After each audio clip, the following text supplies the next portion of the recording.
Pod and Country is made possible by a grant from the William and Alice Hinckley Fund. I'm Cal Ball, director and editor of Pod and Country.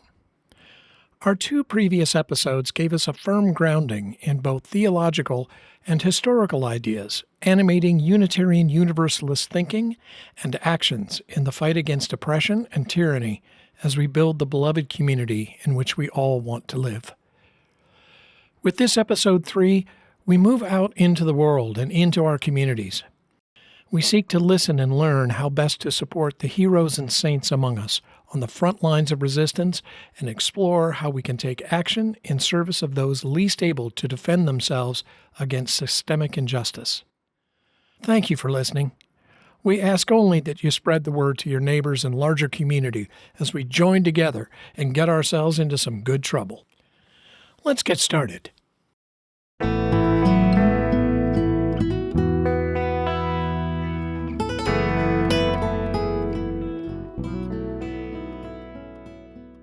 I am the Rev Vanessa Rush Southern, the senior minister of the First Unitarian Universalist Society of San Francisco. Welcome to Pod and Country. This is a place where we gather to look at UU values, Unitarian Universalists. We are a group of people who are creative, who are hopeful, and who are stubbornly determined to build the worlds we cannot live without, as we dismantle the worlds we cannot live within. I hope you'll join us in these conversations. The light's on. Come on in. So come on in and grow your spirit, come on in. World of peace with liberty, come on in. Justice starts when all are valued, so let's begin. Come on in, come on in, come on in. Come on in, come on in, come on in.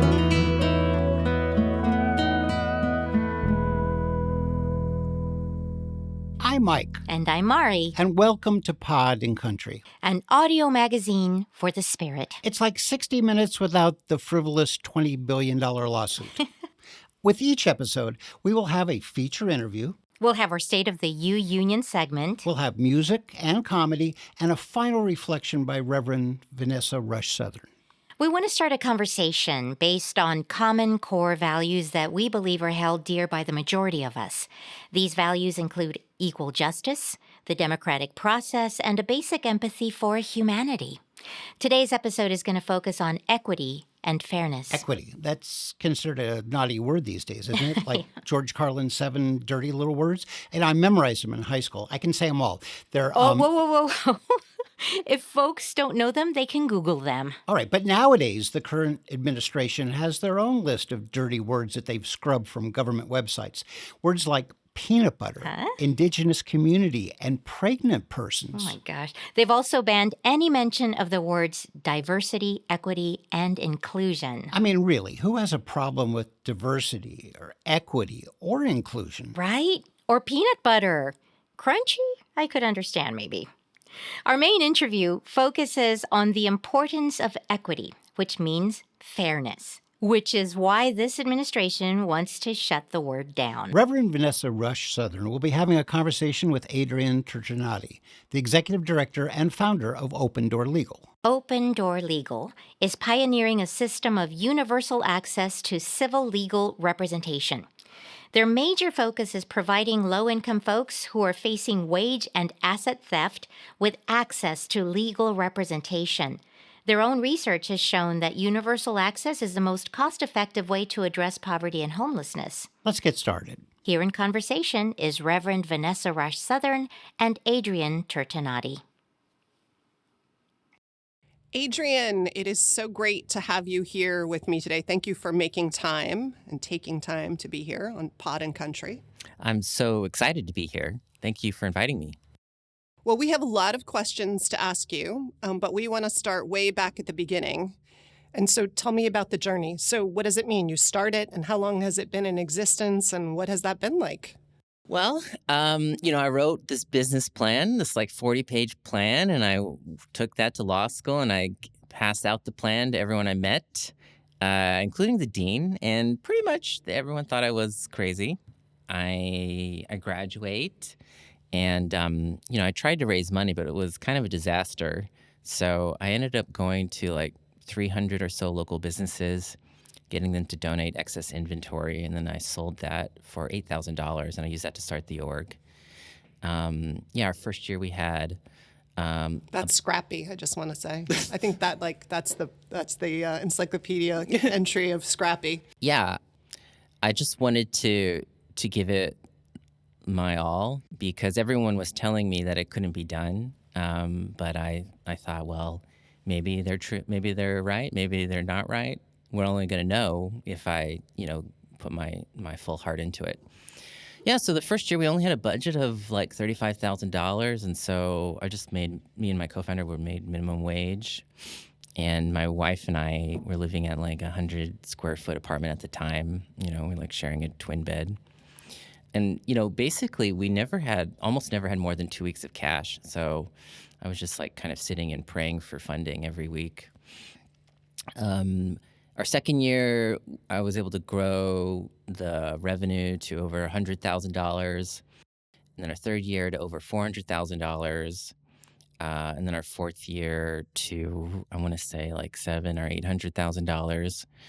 And with those, we kept hiring more staff, sort of institutionalizing the model, and really, the model is very unique in the United States. What we're trying to do is kind of create a place-based general practice that will guarantee access to legal representation for people who need it and can't afford it. So kind of like a general hospital, but for legal issues. And that's very counter to the standard model for legal aid in this country, where you're very issue-specific and you kind of have a wide catchment area. Here, we were very general and we had a very narrow catchment area. And we use that to kind of create universal access. And after about 10 years, about 20% of the entire population of Bayview, which was our first neighborhood, had come to us for legal assistance. We had represented about 5 to 10 families on every block in Bayview and generated, we estimate, about $500 million in assets for low-income San Franciscans. $500 million. Mm-hmm. So the budget at that point was what? After 10 years, our budget was about $5 million a year. Now we have 4 offices across the city. We have a staff of around 53, and our service area encompasses about half the city. So we are looking to continue growing, finish expanding across SF, make SF the first city in the country with universal access to legal services. And we believe that when we do that, we will be able to cut homelessness 40% citywide. Wow. Looking up the numbers from sf.gov, in 2024, there were approximately 8,323 people characterized as homeless. A 40% reduction would mean approximately 3,329 people would be housed and no longer living on the streets. So as I recall in talking to you, the goal for Open Door Legal was to start in San Francisco, just the way you just described, and kind of perfect the model. I mean, to the extent that the model can be just duplicated in other places. I'm sure places have their own idiosyncrasies to some degree. And then to take it national. Is that still your hope? Well, the goal was to start in one neighborhood, perfect it, then scale it citywide, demonstrate it works at a large scale, and then replicate it across, the country. And I believe that if we can do that over time, we can, 1, change how we deliver justice to our neighbors, and 2, change how we even think about poverty in America. We think of it as this sort of like very individualistic kind of thing, when actually there's all these systemic legal issues and asset thefts that occur that basically keep so many people in poverty. And illegal exploitation that you're stemming, basically. Interesting. In talking about evictions and homelessness, I want to dig into some of the issues in San Francisco. But in talking about evictions and homelessness, you have been quoted as saying this isn't just about high housing costs, it's a lack of access to justice. Can you say more about that and why that is? Well, the dominant way people think about homelessness is basically a lack of housing and having high housing costs. And that definitely plays a role. But what also plays a role, which is less well understood and much less talked about, is how our kind of societal failure to ensure access to legal help actually causes homelessness. So if you have like high housing costs, but sort of predictable, but the housing costs are predictable and you have predictable income, it's not going to lead to homelessness. But if your housing is illegally or unexpectedly taken away, if your income or assets are unexpectedly and illegally taken away, or if your physical security is taken away, that can lead to homelessness.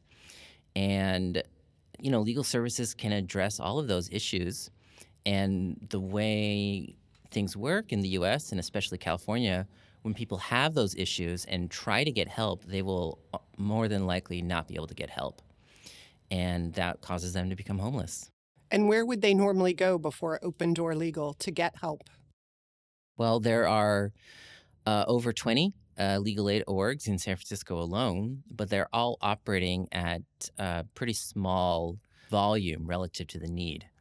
So you might go to 1, 2, 3, 5 agencies, complete separate intake processes, be turned away because you're not the specific kind of issue or client they're looking for, or they might just be at capacity. And research in California finds that about 2/3 of people who try to get legal help will be turned away and be unable to get help anywhere. So you have said that half of the people who are entering homelessness have an unaddressed legal issue, like wage theft or unpaid child support or informal evictions that could have been resolved to keep them housed. I would love it if you could share a couple of real-world examples of where Open Door Legal has made a critical difference in preventing homelessness under those kinds of circumstances. Well, one easy example is wage theft. The Economic Policy Institute estimates that about 1 in 5 minimum wage workers in California have part of their wages stolen every year. So you can imagine if you are living on $30,000 a year in San Francisco, which about 1 in 7 San Franciscans are, and you have part of your wages stolen, that can easily lead to homelessness. And what would be the circumstances under which someone's wages have been stolen that you've seen? Yeah, so one of our recent clients works as a masseuse, and she was forced to come in at work at 9 a.m., or at 10 a.m., but they wouldn't pay her until basically the first client showed up, which could be 1, 2, 3 hours later. And they would also make her, if she worked more than 8 hours, they would not pay her overtime wages. They would also force her to work without meal breaks.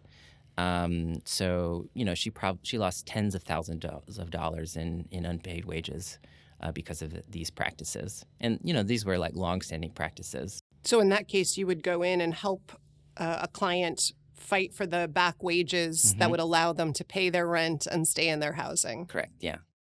And also, I guess, reform the business practices so that they don't do it for other employees. I'm assuming once they know one client is being watched. Exactly. Yeah. So with universal access, I mean, it's basically a promise that if someone comes to us and has violations like this, we will represent them, and that puts bad actors on notice that, maybe they'll pay out one worker, but if they can only pay out so many workers before they're losing money, right? They're losing more money that way than they would spend just actually paying their wages.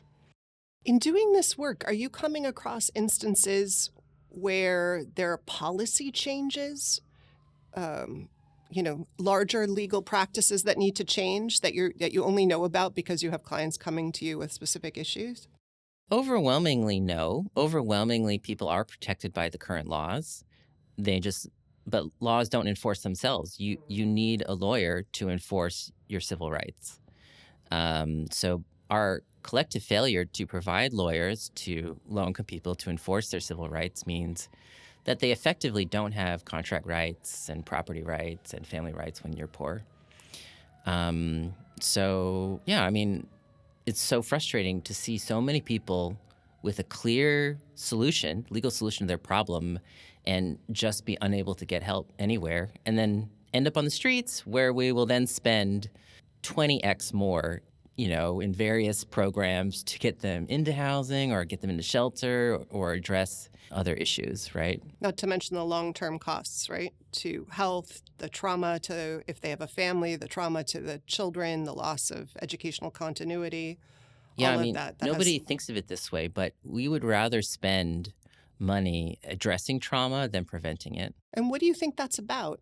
Is that one feels optional and the other is compulsory, and we're just not smart enough to figure out we want to do the optional thing? Yeah, I think this country, there's sort of this very strong cultural belief that everyone's treated fairly.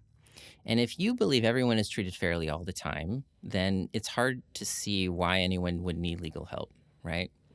But even people who know people aren't treated fairly all the time don't typically see, they're so accustomed to not having access to lawyers that it never even occurs to them that, oh, if I had a lawyer, I could have prevented or addressed this situation.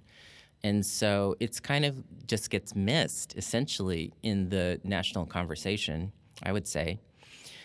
Whereas if you go to other countries, every other developed country in the world guarantees representation in civil matters. And Paid for by the government Paid for or by the through government. nonprofits that are funded by the government, or how does it work? it's always paid for by the government. Some countries use an intermediary, like a nonprofit intermediary. Some countries just reimburse private for-profit attorneys to do it. And some countries have like a government agency that handles it. It's thought of as a kind of judicial fairness. They don't need to make like these ROI arguments. It's like, oh yeah, obviously there needs to be legal aid. Everyone needs a lawyer, just like we need judges who are free from corruption, and who are unbiased. But in the U.S., it's not thought of as part of a fair court process, essentially. Well, I think we're seeing it too. I mean, we're talking about housing and wage theft. I think we're seeing it too in immigration cases right now, and that it's been shown that having legal representation dramatically improves the chances of success in immigration cases. Can you say a little bit about why representation makes a difference here also, and maybe a firsthand example or story to help us flesh that out? Well, immigration court is very complicated. I mean, just to understand the basics of immigration law, you need to buy this book called the Immigration Source Book, and it's about $1,000, and I think 1,200 pages, and that's just the basics, right? Does it have pictures? No, it's very small font too. Just for fun, we looked up immigration law books and found Immigration Law and Procedure Desk Edition. It's a comprehensive reference on U.S. immigration law. The 2023 edition, authored by Stanley Mailman and Daniel M. Kowalski, comes in at a mere 1,420 pages, and it can be yours for only $2,312. So, one of our clients, she's from El Salvador. Her son is permanently disabled, unable to speak, and, is in a wheelchair. And the gangs tried to force her and her son to move drugs, and she refused. And so they attacked her and her son, and they threatened to kill them. She literally carried her son over, like, on her shoulders across the Guatemala River. When they made it to Mexico, they were kidnapped by the Zeta cartel, and she spent, I think, 6 months in essentially slavery with them, and then was released. She made it to the Arizona border. She pushed her son in a wheelchair through the desert and eventually made it to San Francisco. So she doesn't speak English, and even in Spanish, her literacy is not good. And what, you're going to give her a 1,000-page legal book, which she actually doesn't have access to, and tell her to represent herself in immigration court with her disabled son. I mean, how that is never going to result in a fair outcome against a government attorney. And someone who's still trying to put food on the table and, pay rent, right? They can't full time be devoting themselves to. What the government attorney would say and did say is, listen, this woman is associated with the cartels, right? We need to deport her. She's a threat to the U.S. How much paperwork do you think she brought from El Salvador to prove the threats on her life? I mean, these are very difficult cases, even for an experienced attorney. And if you don't provide one, all you're doing is ensuring or a complete lack of due process. And this is what we're seeing with the current administration. We have citizens who are 2, 3, 4 years old having to defend themselves in immigration court and being deported without due process right now. In the case that you just heard about, both the mother and her son completed an asylum petition and were granted a green card. The son has completed his citizenship, and Open Door Legal has a case open to see if they can get the mother's citizenship as well. They were also able to get the mother a conservatorship over her son. We've put a link to a video in the show notes where you can hear the woman tell her own story. Just as an aside, do you have any advice? I think a lot of us are sitting with how we can safely protect friends and neighbors specifically. What is the kind of pressure that we regular folks can put on the government to release someone that's been disappeared, taken without due process? Well, once people have been deported, it's much more difficult, right, to get them back in the country. So the best thing we can do is to prevent them from being deported. And by far the most effective thing to do is ensure they get representation. So just looking at immigration court, before Trump got into office, there was about a 1,200-person wait list for deportation defense services because, the city and state have grossly underfunded immigration legal defense. And roughly 50% of all people in San Francisco immigration court were unrepresented. It would take millions of dollars to just guarantee representation for those people. But if we do, the likelihood they will be deported is basically cut by 80%. So the first thing you're saying is raise the money to hire more lawyers to step in and fill the gap of these 600 cases that are people who are unrepresented waiting for their hearing without a lawyer there. Oh, it's not 600. It's more like 9,000 pending immigration cases in its SF immigration court that don't have representation. What would it take? What would it cost to provide legal support for those 9,000 people? Well, if you just look at the rate at which people are actively seeking out legal representation who are low income in San Francisco, minimum an additional $2 million per year.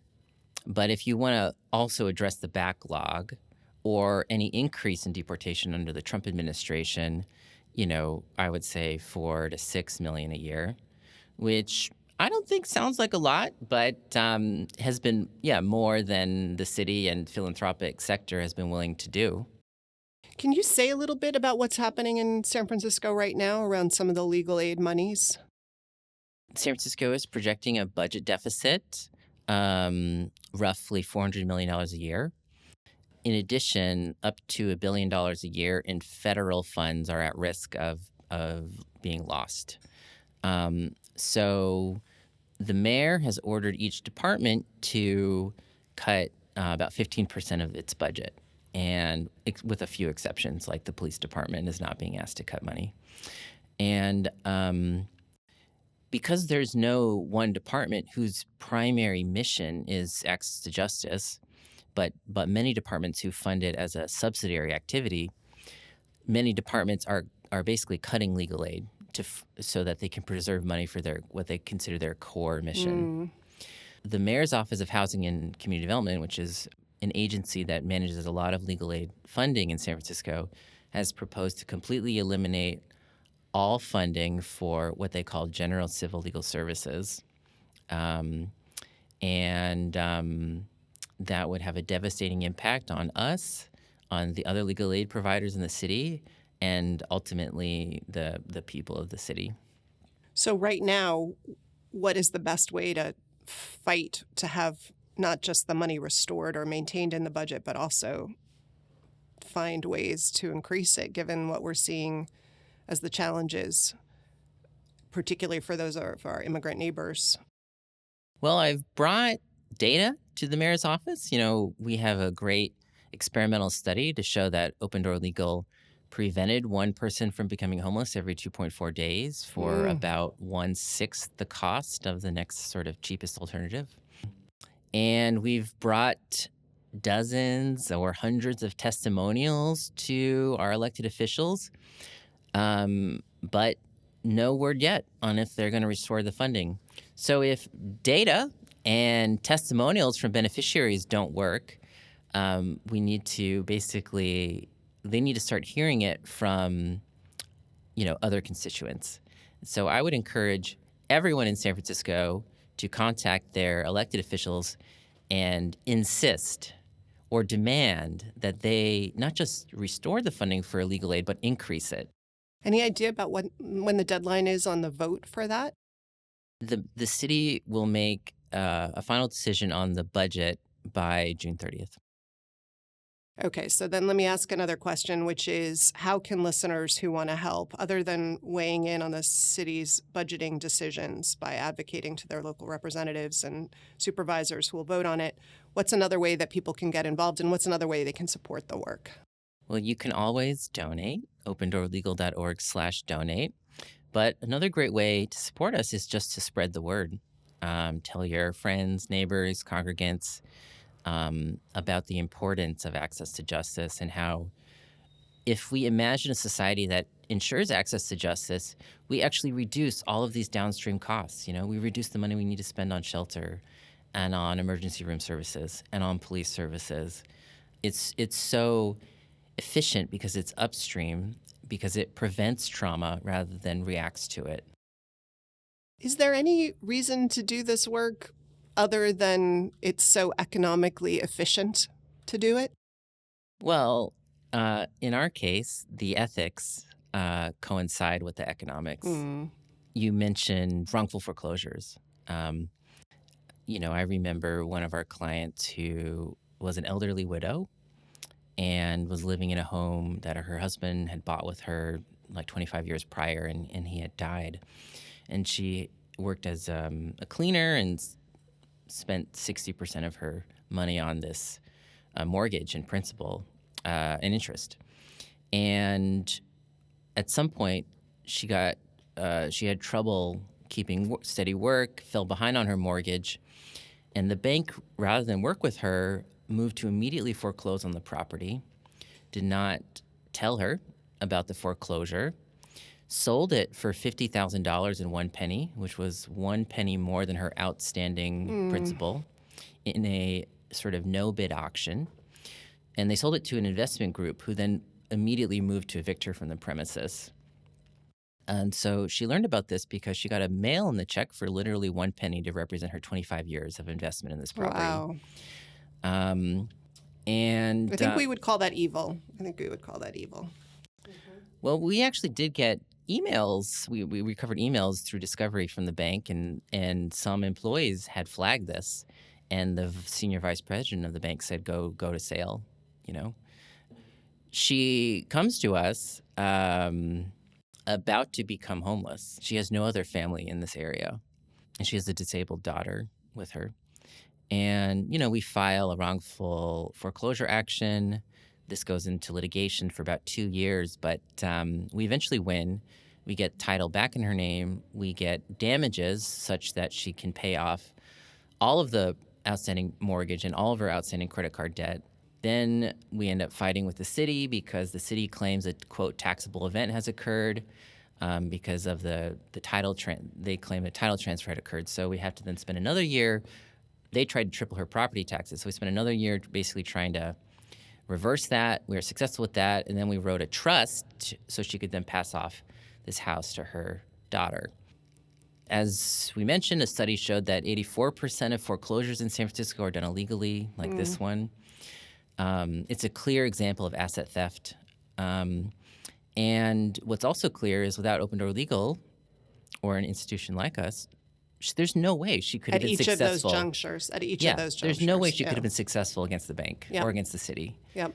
I mean, she's It's a beautiful story. I just want to stop and say it's a beautiful story, and it's so lovely to hear that story because, I mean, I was asking a leading question by saying, is there any reason other than return on investment? I mean, obviously she has a disabled daughter. She's been caring for that daughter probably for free her whole life.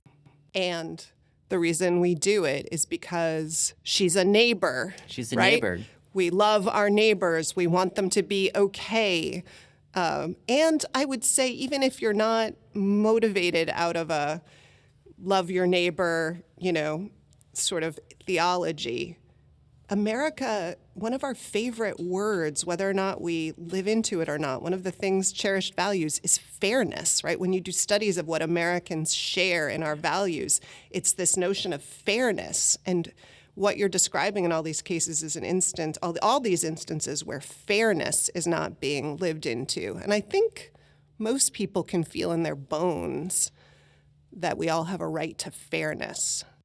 I think so. And just to go back to the ethics, I mean, I don't want to live in a country where widows get taken advantage of, I think it's so important that there are people to plead the case of widows. Mm-hmm.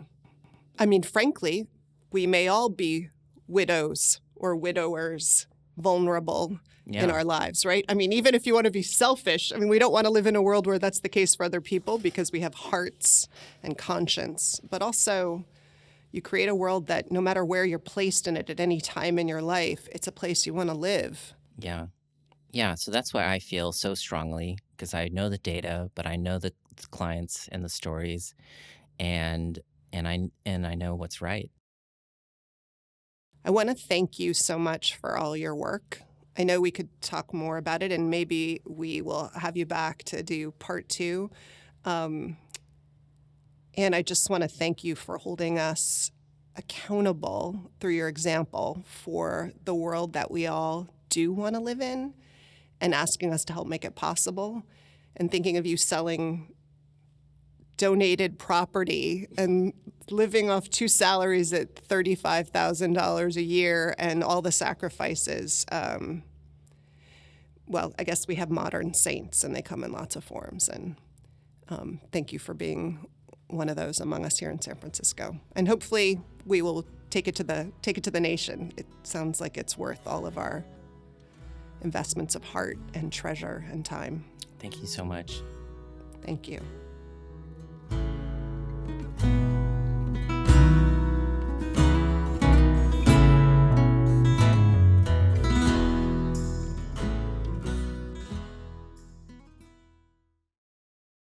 Each decade has its own form and style of music.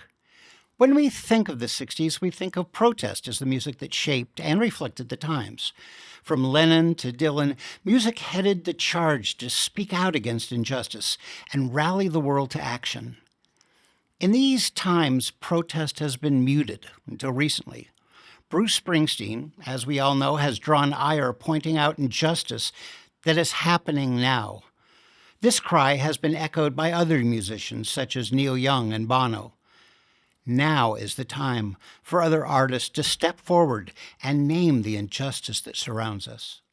So in this episode, we're featuring Francisco Hererra, who's shared the stage with protest icons like Joan Baez and Pete Seeger. His music reflects the grace and beauty of the migrant community while promoting social justice. Francisco will take the stage with friends on Saturday, June 21st, 2025, at 7 p.m. at the Herbst Theater in San Francisco for Migration Strengthens the Nation. It's a benefit for Caminante Cultural Foundation. He'll be singing songs from his current album, Honor Migrante. We know that this episode is dropping on the 15th, so this is pretty short notice, but Michael and I already have our tickets, and we hope to see you there. Here's Francisco Hererra singing his gorgeous Pueblo Pueblo. The music has a classic, sexy Latino vibe, and the soulful lyrics are full of natural imagery that affirms the power of our love. From Argentina to Canada, There isn't a wall or border that can stop the transformative power of our passion. Adelante, Francisco.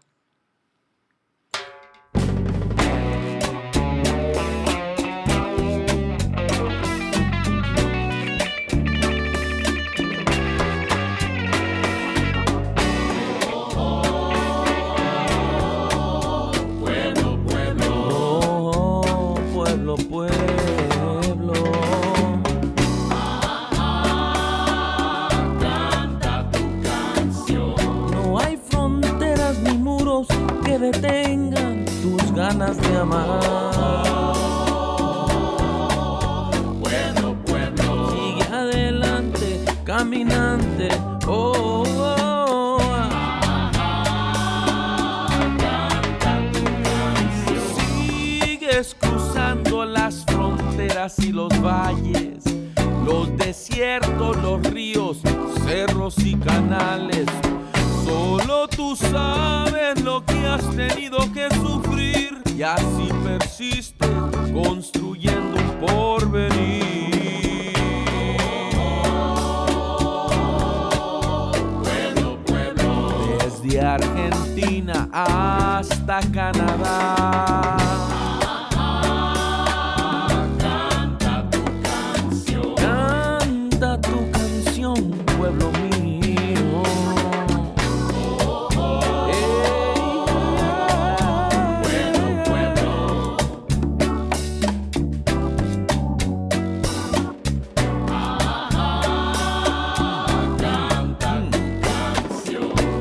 Veo vendiendo naranjas y sandías debajo de las carreteras día a día, sembrando flores, cosechando amores, haciendo vida por donde quiera que vas. Pueblo, y en la unión está la fuerza.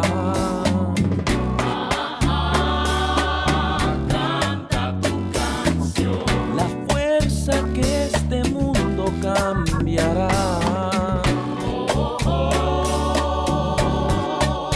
Pueblo, pues no hay muro que detenga tus ganas de amar. Canta tu canción. Ni violencia que detenga tu libertad.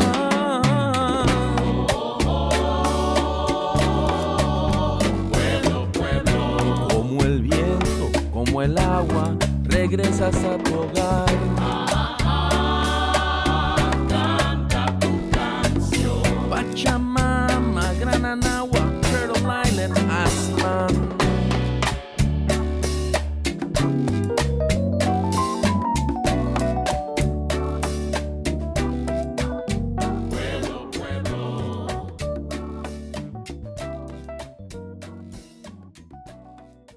Senator Elizabeth Warren is losing her mind over the stripping of banking regulations that cause people with low income to be penalized by overdraft charges and punitive banking fees.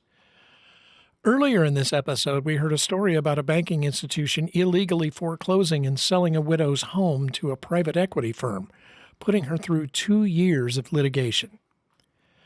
Our next piece is a satirical look at asset theft.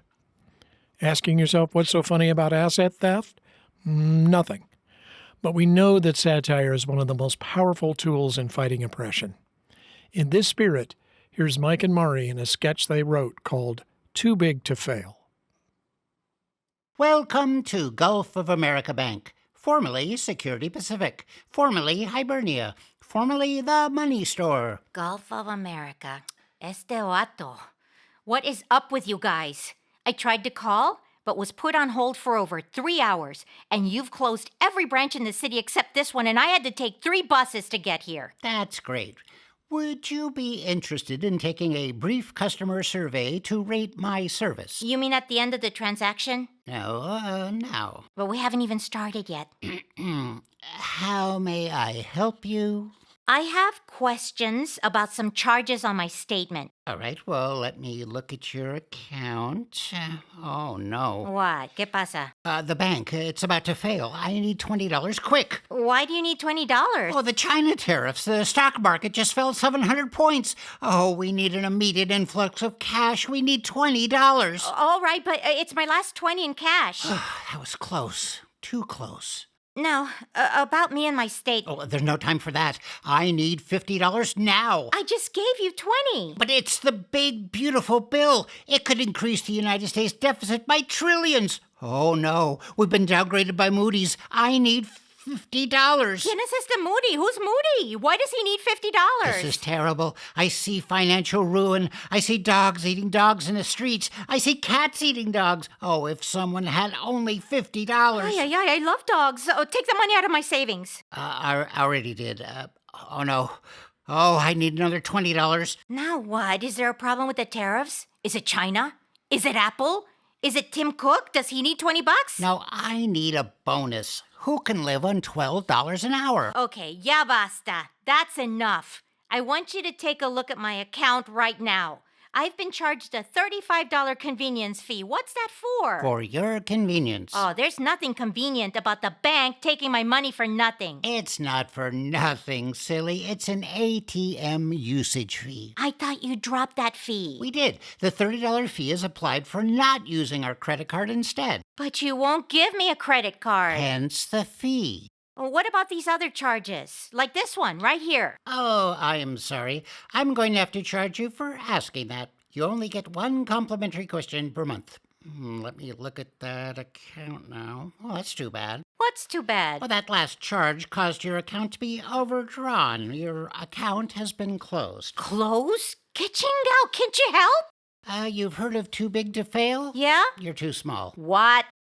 Can I help you with anything else? Help me? ¿Cómo que help me? You just closed my account, ese.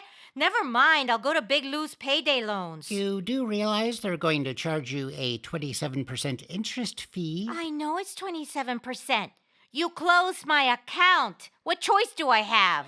What if I told you that you've just qualified for our credit card? Well, I guess that would be good news. All right, well, let's get you started. It's just a $35 processing fee. But I don't have any money. No problem. We'll put it on your credit card. Ay, Dios mío. Oh, my God.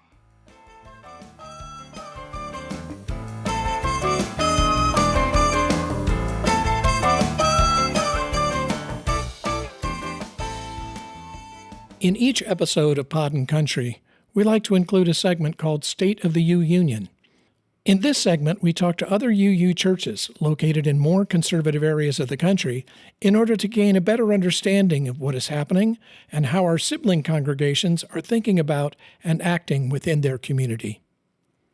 For this episode, we speak with Rev Nathan Ryan, Senior Minister of the Unitarian Universalist Church of Baton Rouge in Louisiana.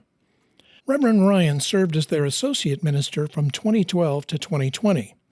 He was called in November of 2020 to become their senior minister.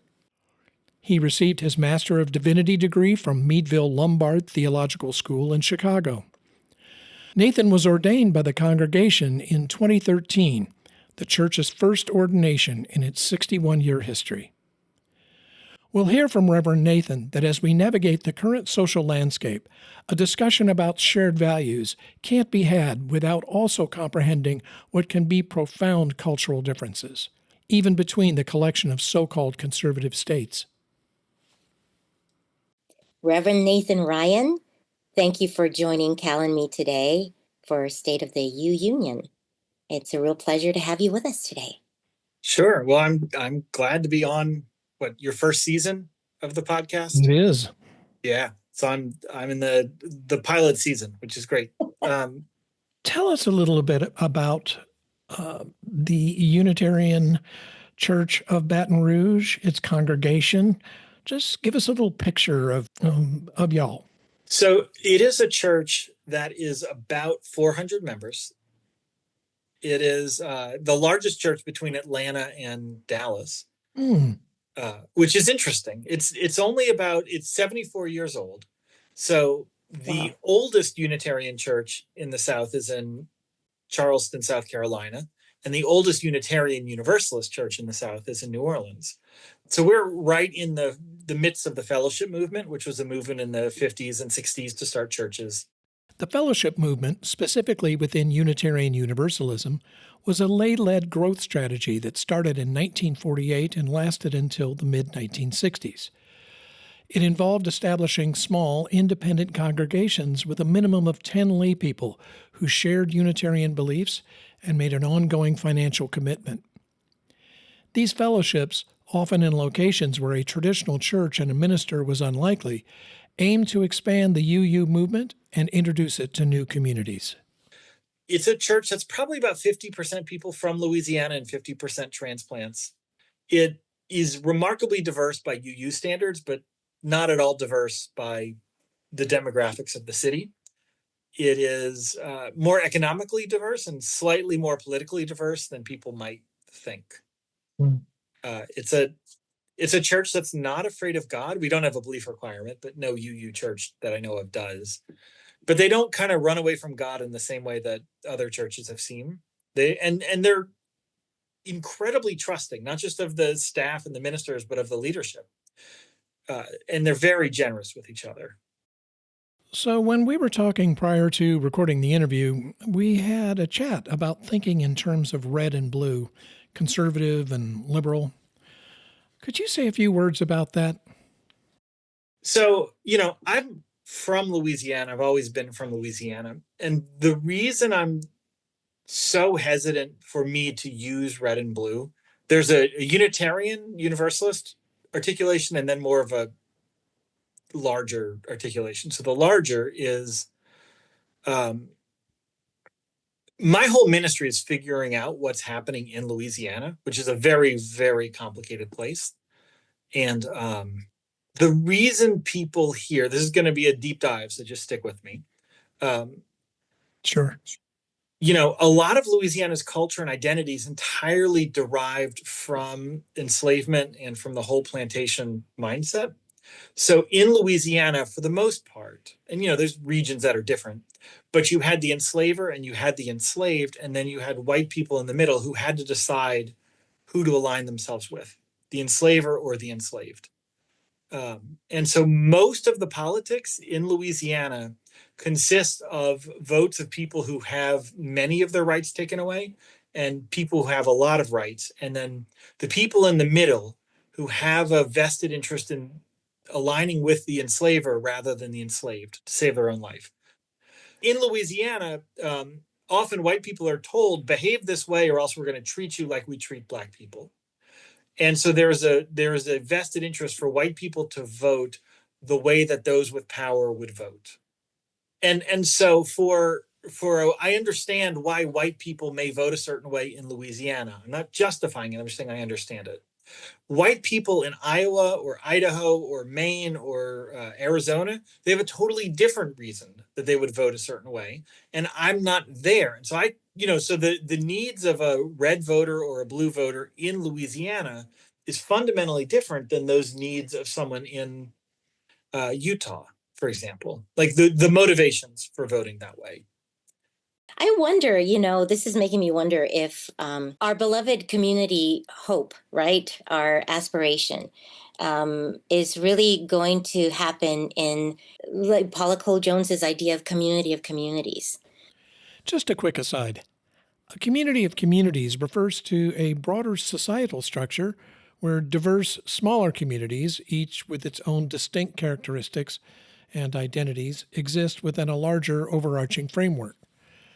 These smaller communities may be based on shared interests, cultures, religions, or other social affiliations, yet they all function as integral parts of the larger whole. Within UU congregations, these communities can include groups such as young adults, the community of families who populate our religious education, and communities of color. So what I think is going on is, there's a way that we were all raised, and it's different from where you are, but, going all the way back to Bacon's Rebellion, I think everything in this country starts there, which is there was a group of enslaved Africans and there was a group of indentured white people or Europeans, And the two of them staged a rebellion, and the rebellion was overthrown. And ever since then, and the way that they kept the people from uniting was they made white people's imprisonment temporary, and they invented white, and they invented black, and black people's imprisonment was generational, right? And ever since then, there's a reason for white and black to not get along. And both of those are made up terms. And I think one of the challenges as it relates to really letting the idea of communities manifest is to take the hierarchy ladder and turn it sideways. In southern Louisiana, we come from French derivation. So we had this podcast set to record, I would say, for 2:00. You would probably say at 2:00, because the French derivation is 4, but the, I guess, whatever English derivation is at. Now, if you're doing the hierarchy, right, like at is more correct than 4. So you are more right than I am, even though we both communicated the same thing. We both know what time that we started recording this podcast. And so there are manifestations of the cultures that I'm from that I've been taught are less good or lower on the ladder than other manifestations of culture. And I think our goal as all people, but what I see Unitarian Universalism at its best trying to do is to take that hierarchical ladder and just turn it sideways. And my people, we don't put tomato in our gumbo, but some people do, and that's okay. Which is hard for me to say. It's very hard for me to say as a Louisianian. Like, we will die on the hill if you don't put tomato in your gumbo. But the challenge is to take that ladder, to stop saying, because in that hierarchy, black is at the bottom, white is at the top, and every behavior either gets you a rung down or a rung up. And so long as we're fighting that challenge, see who can speak the right way, who can be perfect, who can be right on time, who can do all of these things, and instead of seeing them as just cultural differences, we're never going to get to the beloved community. So we have a notion that even in these times, there are core values in which most all of us are grounded.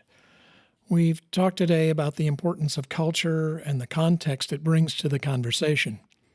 I promise that I will never put tomatoes in my gumbo again. But any last thoughts you'd like to share? So I think there's two things going on. One is, are you and are your listeners familiar with this term of crepe murder? No. Do you know what crepe myrtle trees are? Oh, crepe myrtle? Yes. Yeah. So there's this thing that I guess horticulturists or arborists or whatever called crepe murder, where they prune the top of the crepe myrtles off, just flat off at the top. And the idea is if you do that, then they'll grow bushier and prettier. But really what they do is they grow these kind of gnarly knobs, and they let disease into the tree, and it makes the tree look kind of spindly, and it dies really young. And so arborists hate it, and they call it crepe murder. And I watched someone and they do it all over the place here, probably there too, but they definitely do it in Louisiana. And I watched someone do it, and they have to get a ladder out, and they have to get a chainsaw or clippers or whatever, and they have to manually cut every single one of the branches. Sometimes it's 5, sometimes it's 20 or 30. And it's so much work to make something uglier and less healthy. And why do they do it? It's because someone told them that's what you're supposed to do, right? Like, that's what we do.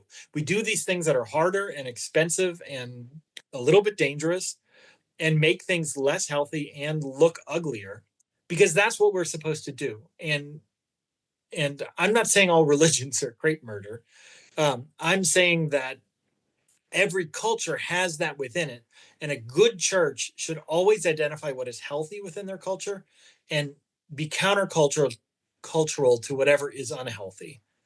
And so the question is, what distincts Unitarian Universalism from other religions? And I don't think my place is to critique other religions. My place is to know you're not asking that, but my place is to know my own religion and to critique it so that it can be its best self. And I think what is fundamentally Unitarian Universalist is, I think our fundamental job as Unitarian Universalists is to love God and to love neighbor. And what I mean by that is, to love God means to love whatever is larger than you, that even when the world feels like it's beating you down or just tearing you apart, or there's no reason to have hope, or there's no reason to care, or I mean, the more people you love, the more people are going to break your heart. And if you can live to be 100, you're going to have more and more death. Like, the only solution to that is to just hermit yourself up and never talk to another person. But the fact that we don't do that, the fact that we keep loving other people, that's what I would describe as the sort of movement towards God. Like, the thing that keeps us engaged in this world and keeps us loving and not falling into cynicism and losing hope, like whatever that is, I would say is love of God. And then love of neighbor, which we always toss away in that point of scripture, but it's to fundamentally love the people you are around, including the people you've separated yourself from because they vote differently or they talk differently or they act differently or whatever. And the last part we always forget is love your neighbor like you love yourself. I mean, I think that is what is fundamentally Unitarian Universalist. A love for a hope and justice, a love for all people, and a love for ourselves. That's absolutely beautiful. I want to thank you so very much for such a delightful and wonderful conversation. I'm so appreciative and grateful for the different perspective of how different things can be depending upon, of course, your culture, your background, your geography, what you're surrounded with. So I thank you so very much for this. And God bless the Unitarian Church of Baton Rouge and you, Reverend Ryan. Or Reverend Ryan. Yeah, that's me. Well, thank you for having me on. This is a pleasure. It was a gift. Thank you.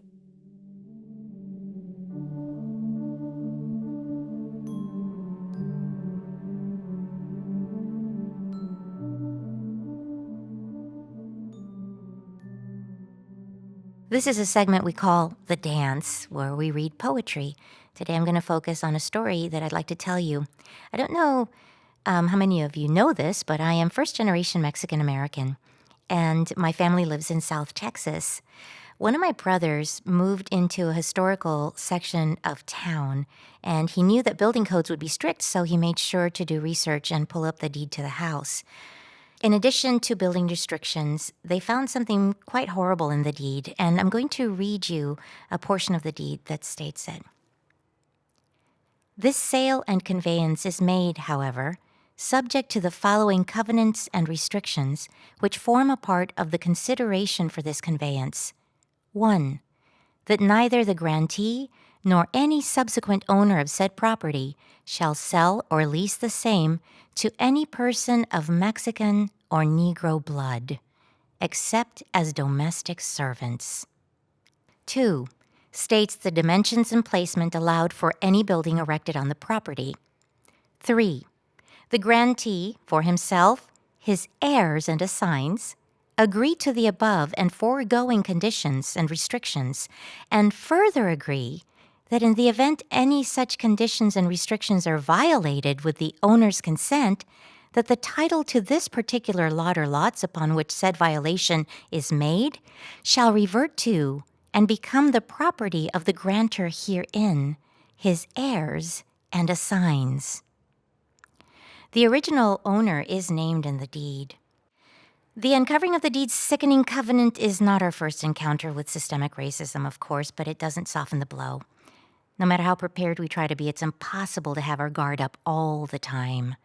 This time it assaulted my family while we were dreaming of the future. And maybe that's racism's superpower, the ability to identify the sacred paths people travel when their hearts are replete with hope, to ambush them. I wrote a poem about this. It's called Under the Floorboards. Our home is haunted by ghosts who vow to hate us in perpetuity. Their disdain for us so fundamental, so absolute, it is stored in the deed to the house, like a strand of putrid DNA, like a curse. The ghosts are angry, they are wild and real and strong as they were in life. When our guard is down, when we sing our children to sleep, they pounce from dark corners, scratching, biting, screaming their hate. They follow us everywhere.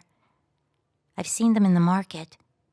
They haunt our schools, our hospitals, the bank. They sit in the pews at church. You tell me you don't believe in ghosts. You say you've never seen one. I tell you that you have. They manifest as empty spaces, gaps where I and mine have been omitted. Turn out the lights. Let your eyes grow accustomed to the dark. Quiet your voice. Let yourself be still. Then, when you are nothing but a beating heart, whisper my name. You'll see. They are relentless.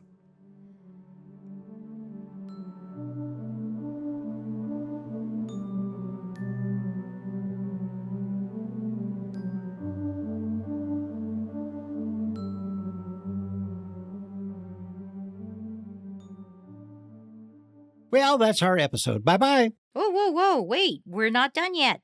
Each episode, we wrap up with a few final thoughts from our managing editor, Senior Minister Rev Vanessa Rush Southern. But first, we'd like to thank the William and Alice Hinckley Fund for their generous support to help make all this possible. If you wish to donate to keep this podcast going, please visit UUSF.org and click the orange donate button at the upper right-hand side. Scroll down, click the donate online, or you can go old school and send a check. We haven't figured out Bitcoin yet. And a big thank you to our guests, Adrian Tirtanadi, Rev Nathan Ryan, and singer-songwriter Francisco Hererra. We'd also like to thank Reverend Allison Jacks and Reverend Laura Shenham for the production support and Jonathan Silk for all things technical and marketing. Our interstitial music is from the Tiger Club. Our theme, Come On In, written by Mari Magaloni Ramos. Pod and Country is directed and edited by Cal Ball. It drops on the 15th of every month. Please rate and review this podcast and share it with your friends. We welcome your comments as long as they're nice. Send them to podandcountry@uusf.org. And if they're not nice, send them to Cal. Wait, we're comedians. Michael, be funny. 2 protons walk into a bar. Bartender says, how much do you charge? I don't get it. That was a test joke. If you do get it, explain it to Mari at podandcountry@uusf.org. Vanessa, take us home. Professor John Rawls, in his theory of justice, offered up a way to think about the world we wanted to construct, the one where resources and opportunities were fairly distributed, and all of it served the greater good. It was, to my read, the religious command to love your neighbor, translated into a thought experiment and a way to hold ourselves accountable. Part of what Rawls said in his original statement of his theory was that as we imagine the world we are trying to construct, one of the guidelines should be that we do so behind what he called a veil of ignorance. In other words, not knowing where we might be placed in this world. Maybe we'd be American, maybe from the Sudan, maybe able-bodied, maybe not. Everything was unknown, and so we needed to make a world such that no matter where we were placed in it, we would be okay with that life. In other words, even the worst situation would be one where we would be happy to call it our own, and one we understood and could see was part of a whole that was as strong and as fair as possible. I offer that to all of us as we decide what's acceptable. I often think people have lovely lives, imperfect and even hard ones, but ones where I would take it in the lottery of life if given it. And there are those places where that isn't the case. And John Rawls reminds us that in those places, love thy neighbor is more than a feeling. It is an unblinking accountability to how we construct the world as if, to use another religious phrase, there but by the grace of God or luck, we might go. It's been lovely being with you all. Thanks for joining this month's episode of Pod and Country, where the light is on and you are always invited to come on in. Come on in. World of peace with liberty, come on in. Justice starts when all are valued, so let's begin. Now come on in.